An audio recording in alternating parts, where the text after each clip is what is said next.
Hey, Coach. So glad you found the video. Couple things. First of all, make sure you subscribe and like. Second thing, go over and check out teachhoops.com for coaches who want to get better. Let me show you how to put a roadmap and become a nationally ranked coach. I've done it for 30 plus years. Let me help you do that over at teachhoops.com. Let's head off to the video.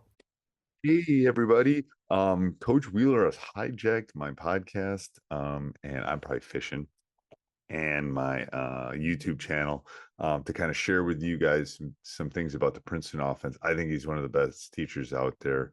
And he's going to teach how the Princeton is great for underdogs, can be run by anybody. And this upcoming week, he's got a free 3-day online coaching event on the Princeton offense, PrincetonOffenseMasterclass.com, PrincetonOffenseMasterclass.com. I'll put it down below. And he's got some great things he's going to share with you. So listen up and have a great day. Hey, Coach. Yes, it's true. This is the official Coach Unplugged podcast takeover. My name is Coach Wheeler, and I really appreciate Coach Collins letting me speak to you guys about a conversation that him and I were kind of having back and forth, because it's very interesting. Our approaches to the game, while there's a lot of similarity, we kind of come at it from two different angles, where Coach Collins, he's the guy who's built the program, who competes at the highest level year after year after year. They're competing at the championship level. I mean, the man's been to 10 state tournaments in the state of Wisconsin. It's absolutely incredible. I've never been to one. I've never been past a district championship or district tournament in my coaching career. So he looks at from his perspective and from where he's at and with his experience, he's looking at it from, this is how we win championships. This is how we win programs that sustain year after year and we're competitive at the highest level every single year. Where from my perspective and my experience of the game is, I've never been the best player or the most talented player from a player standpoint, and from a coach's standpoint, I've coached at smaller schools and I've never had the best talent. And so my approach from the game is, because here's the ultimate truth and reality of all of our lives as coaches is, all things equal, talent wins. All things equal. If we're getting on the court and we're running the same offense, the same defense, whoever's got the better players is going to win that game 9 or 10 out of 10 times. That's just the hard truth. So my approach from the game, contrasting Coach Collins, is I never anticipate having the best players, so I have to think differently and say, how are we going to compete when I don't have the best talent, when I don't have the best skill, when I don't have the most experience, when I am maybe even the less experienced coach? How am I going to compete with that team that's bigger, faster, and stronger than I am? Now, a little bit of foreshadowing, and if you're watching this on the video, you can kind of see below me, I am a Princeton offense coach. I do utilize the Princeton offense to execute my strategy, and that's the point, and that's what I'm going to be talking about. I'm not going to be getting into the details of the Princeton offense, because that's not the X's and O's. Again, that's not the ultimate deciding factor, right? And it's not the talent is also, well, I said that all things equal, talent wins. Talent is not also the deciding factor on whether we win or lose. It's just not. Now, what we have to do is we have to recognize the talent gap that we have versus the team that we're playing against, right? And that could be multiple teams, or it could just be in that one night. But if there is a gap in talent, and we have to now do things that can close that gap. Now, if we have skill, if we develop a very skilled program, skill can close that gap. Skill is the ultimate equalizer in sports or anything in life. If you're not as naturally gifted in something, but man, you work extra hard and you develop extra skills and you develop more skills, you can close the gap between you and talent. Absolutely can. But sometimes skill alone cannot overcome a talented, skilled player or a talented, skilled team or individual. So now we have to come up with something else, something a little bit extra. So what I want to take through, this is going to be a 3-part series, because I don't want to overwhelm just in one podcast, one video. So what I want to do is I want to talk about is there are 3 things we have to do before we actually get on the court to build out our offense and our defense. All right, there's 3 very important aspects. I'm going to talk about all 3 of these. One is we have to look at ourselves. And I'll give you the 3 steps. Step 1 is going to be our competitive evaluation. We have to take a look at ourselves and our reality and what is our competitive situation.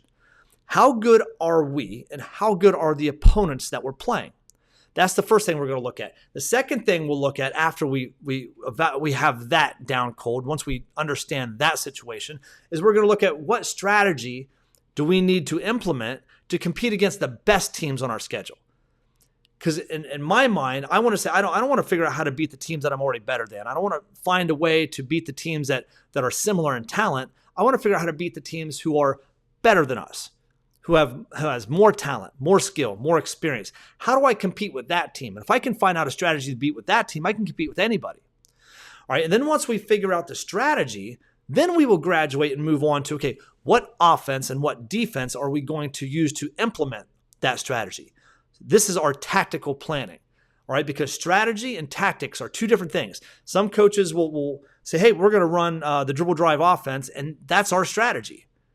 But that's not what the strategy is. The dribble drive offense executes the strategy. If you want to play in space in the half court and you want to play with a driving, attacking team to the rim, and you need space to execute that, the dribble drive offense is the tactic. That is the offense that executes the strategy. All right. If you want to slow the game down and play very methodical and say you wanted to go old school Princeton because you want to shorten the game, you want a lower scoring game, hey, the Princeton offense and a more methodical pace might be the offense you run to execute that strategy. So those are the three things that we're going to be talking about in this 3-part series. But today in day one, I want to talk about the competitive evaluation. You need to evaluate your competitive situation. And so when I work with coaches and when I look at the teams that I've coached in the past, and depending on what I'm getting into in the future, if I were to start coaching a team tomorrow, the first thing I'm going to look at are the players that I have. And one of the big misconceptions and myths, as far as I'm concerned, is I have always been told as a young coach that you have to look at the players you have, and then you have to choose the offense that matches your players. Okay, and I went along with that for a long time until I started discovering, look, how about I look at the players I have and the players I'm competing against, and the offense is not what's going to close the gap. This is what I've learned over the experience of time of coaching. It's not the offense, it's not the defense, it's not the X's. So when coaches will say, hey, the X's and O's don't matter, someone will say it's not the X's and O's that matters, how hard you play. Well, it's not really that either. It's how you play. Right? And it's what strategy you play. And that's what closes the gap. But before you can even get to that, I have to understand who I have. What are my strengths and what are my weaknesses with the hand I've been dealt? How good is my point guard? How good is my shooting guards? Do I have a true low post player? We have to look hard at the individuals and the team that we've been dealt, the players that we have or the players that we're developing. But if we're going to choose an offense or defense that we're going to execute this season, I got to know, one, that I've got the players that can execute not just the X's and O's and not what X's and O's fit, but what strategy, what style, what tempo. Because if I'm playing against, I'm looking at myself and I know my personnel. I know, hey, these are our strengths, these are our weaknesses. Dribbling, passing, shooting, where are we at on this scale? And now I'm going to look at my opponents. Now, here's the thing. Here's the key. This is relative. Everyone's situation is going to be a little bit different, but in the end, there are 3 different situations that we'll find ourselves in when we look at the opponents. There are 3 different teams on our schedule, 3 different types of teams. 1, there are going to be teams on your schedule that you are clearly better than. You are clearly more talented than. You're clearly more skilled than, clearly more experienced. You have the advantage in this game. You are the favorite. You're the top dog in this game. This is the game where you show up and you are not guaranteed, but you are a 12 to 15 point favorite in this game. Right? And just on paper, you are a 15-point favorite. These are the games we should show up and win because we are just better top to bottom. Our 5 guys are better in every single position, and it is a clear gap. All right, so that's the first type of team you're going to see on the schedule. The second type of team that you're going to see on your schedule are teams that you are similar in talent to, that you are in a similar. They have similar skill, similar talent, similar experience, and they also run a similar style. But we are similar in these teams. These teams, we can't just show up and play our game and beat this team. In games like this on your schedule, it's going to come down to discipline and execution, and doing that over 4 quarters. If you can be consistently disciplined and consistently execute over 4 quarters, you can beat a team more often than not that is similar in talent than you are. And sometimes there's again, this is a spectrum, and sometimes there is a wild card. Hey, we had a player get hot tonight and put us over the top. All right. But when you're playing teams that are similar in talent to, you can't just show up and beat those teams. All right. Those teams, you got to be disciplined, and you got to show up and you got to execute, and you have to do it for 4 quarters. You have one bad quarter, you lose that game. All right. If you don't execute in the final 2 minutes of the game, you lose that game. All right. You could be a 5-point favorite, 5-point dog in that game. It can go either way. So that's the second team. The third team on your schedule. And this is the game that we dread. This is the game that we don't look forward to. This is the team that is 15, 20, 25 points better than us. They are clearly more talented. They are clearly more skilled. They are clearly more experienced. One of those three are a combination. This is the game where there is a significant gap in the opposite direction of that first type of team that we talked about. We are now the underdog. And as talented as we may be, you might be looking at your schedule. Yeah, it's like, well, we're the best team on our schedule. Okay, great. That's awesome. That's Coach Collins. You're the best team on your schedule almost every single year. But then eventually you're going to run in that team in districts, regional states that, okay, this team has got 4 Division I players and 1 kid that's got NBA potential on them. Right? Eventually you're going to be the underdog. Okay? But we have to have that understanding of where are we? Who do we have? What are our strengths? What are our weaknesses? And who are we trying to compete with? And in my mind, when it comes to preparation, it's going to be who is the best team on my schedule that and then once I say, okay, this is the best team on my schedule, how do they play? This is when we start to move up the ladder of, okay, now we're evaluating who we are, who we're competing against, who we're trying to beat, and then how do they play? If they are an up-tempo, get up and down the court team, and then they're more talented than us, and now I have to look at, okay, how are we going to play? Before we even talk about X's and O's, are we going to get up and down and run with them? How many times do we show up one night and say, hey, we do not want to get in a race with these guys. We do not want this game to turn in. We don't even want to step on the racetrack with these guys because they're just going to outrun us. This is what they do. This is what they're better at this than we are. So what we do instead is on a night by night basis, coach, hey, we need to slow it down tonight. And then the next, hey, we need to speed it up tonight. My proposal is going to be, as we move on, and we're about ready to wrap this one up, and please follow on to the next episode, is that we're going to talk about now we need to have a style that contrasts the more talented teams so that we can close that gap. But before we can even close that gap, we have to recognize the gap. That means we have to know where we are, and we have to know who the best team on our schedule is. That's the team we need to prepare to beat. Because if we want to play up-tempo and fast, that's great. We're going to beat the teams that we're supposed to beat. We're going to beat the teams, as long as we execute and we're disciplined, we're going to beat the teams with an up-tempo style that are similar in talent. We can beat those teams too. But the team that is better than us, and there might be 4 or 5 or 6 of them on your schedule that play that up-tempo style, and if you want to go run with them, and if that gap's great enough, advantage them 8, 9 nights out of 10.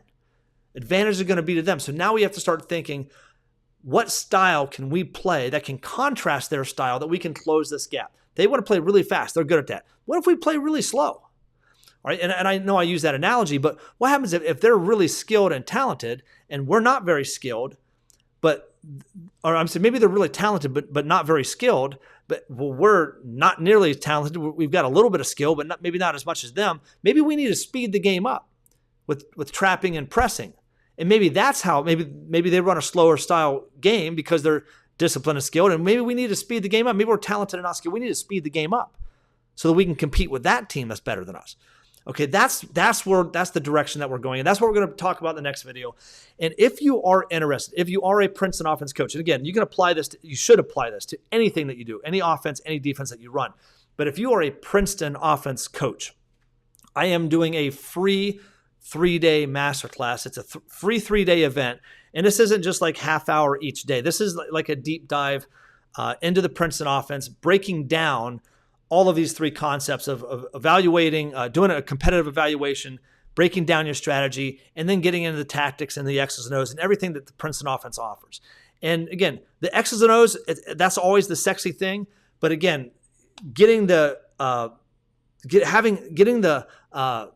awareness of who we are and who we're playing against, and then coming up with a style and sticking to that, and then finding the X's and O's. And in this case, in this event, we're going to be talking about the Princeton offense and how to speed it up if we need to speed it up, how to slow it down if we need to slow it down, and how to put it all together. And that's what we're going to be doing over this 3-day event. It's going to be, this is kind of an intense event. This is not, again, just 3 1-hour webinars. This is just not an hour and a half webinar or web class or chalk talk. This is a 3-day, 90-minute to 2-hour each night event where we're going to be going deep into everything the Princeton offense, and then how we implement the Princeton offense with the strategy, and then how we implement the strategy with the players that we have and the teams that we're trying to beat. So we're climbing that ladder.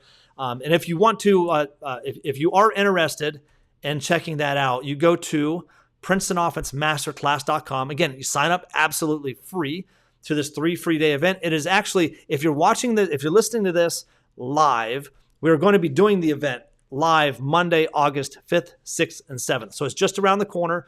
It might, depending on when this podcast drops, it might be tomorrow, or we might already be active in it. So if you've just found this video or just found this podcast, and go sign up anyway, because there may be replays. And if there are not replays, we'll get you on the wait list. So next time that we hold an event like this, that you can find out what we're doing with the Princeton offense. But go to PrincetonOffenseMasterclass.com. That's the official website. Sign up, opt in. All of the details are on there. And then follow back in tomorrow for day 2 of this underdog series, where we have totally hacked and taken over Coach Collins' Coach Unplugged podcast. This is the Coach Collins coup. So that's what we should call it. So, all right, Coach, thanks a lot. I'll see you guys on the next video or the next podcast. Thanks, Coach. Hey, Coach, so glad you enjoyed the video. I hope you enjoyed it a lot. Actually, if you did, subscribe and like, and then go over and check out teachhoops.com for coaches who want to get better.